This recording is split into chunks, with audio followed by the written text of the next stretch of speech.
A Master Cool Evaporative Cooler, and I'm doing the spring startup on it. So far I've already lubricated the bearings that are back here. This is the pillow block bearings, and you just lift this little cap here and you put in your oil in there and check your belt tension, make sure you got good tension. Should be able to pull it down about a ½ inch. That's the rule of thumb for checking the tension of a belt driven blower or any other device. The other thing we want to look at is the condition of the float valve. Seems to be moving freely. They can get really caked up with calcium and other things too that'll prevent it from moving correctly. I'm going to clean this out as best I can, and then we'll also clean these pads out really good. As you can see, they've got really bad calcium buildup on the pads. These pads are going to need to be replaced. We'll do this another time. It's still early in the season and chances are nobody's got them in stock yet. So I'm going to, and also here's the other pillow block bearing. I've already lubricated it. And I'll clean up this interior the best I can and get that water distribution tube as clear as possible, and probably end up coming back another time to replace those pads. Distribution tube is, the holes are really plugged up pretty bad with calcium and silica, and I'm trying to clear them out as best I can. This is the same kind of thing that can happen with an ice machine too. Your distribution holes get plugged up with calcium, and doing what you can to clear that out so you get good free water flow.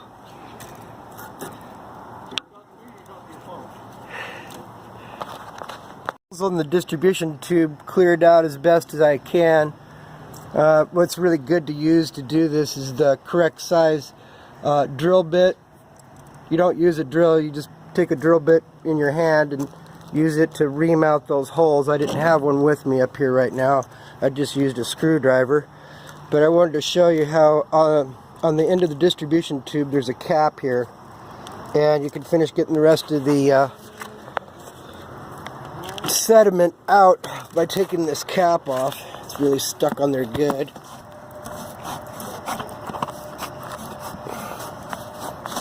There we go. So a good way to do that is just take the handle of a screwdriver or nut driver and just kind of bang on it, and that loosens it up from the inside. You can see it falling out on the end here. So I'm just gonna go all the way up it, knock it all loose inside.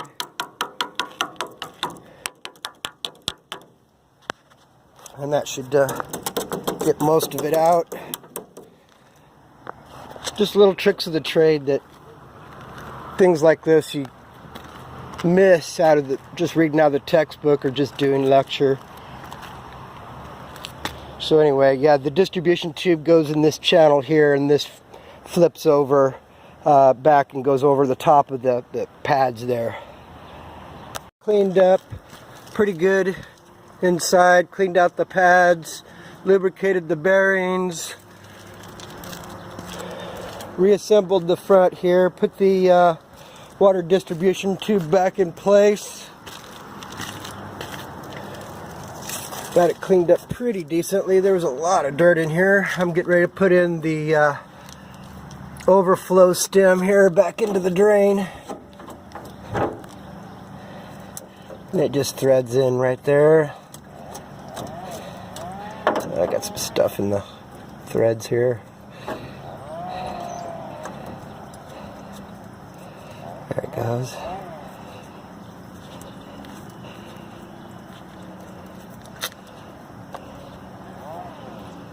So I flushed it out pretty good. There's a little bit of sediment still left, but it's a lot cleaner than it was. It was just full of mud, really bad. I've done better cleanup jobs, but on this one in particular, I didn't take out the pads all the way because they are starting to deteriorate, and I want to replace them on another time, another visit.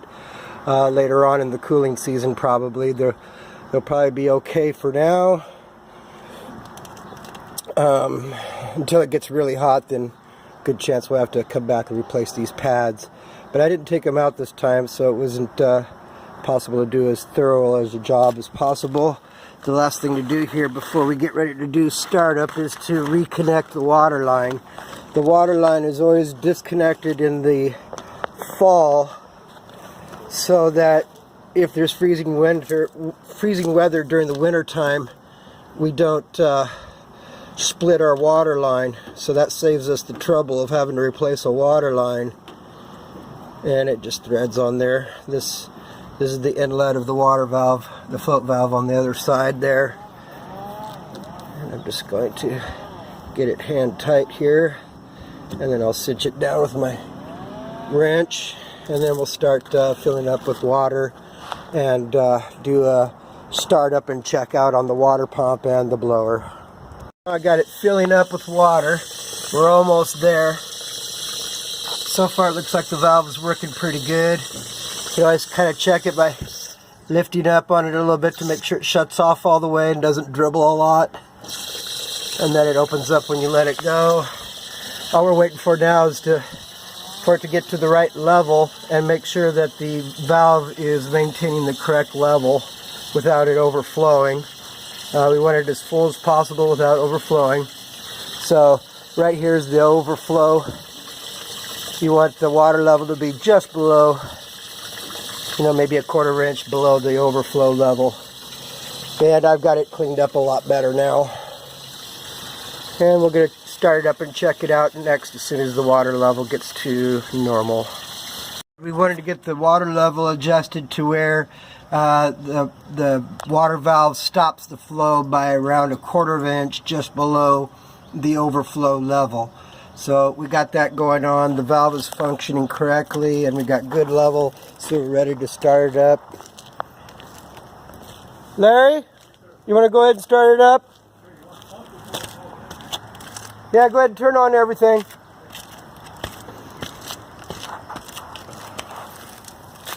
Okay, so we're looking to see that the motor starts up and turns our blower correctly, and that our water pump is running and pumping water up to the top of the pads.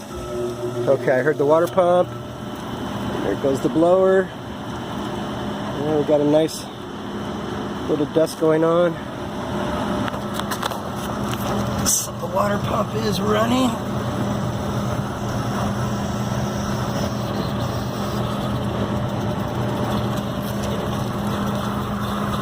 Yeah, as soon as the water pump started up, the water valve dropped and started letting more water in.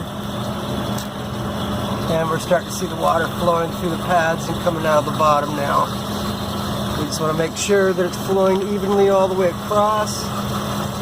See that by the water falling across the bottom there, evenly all the way across.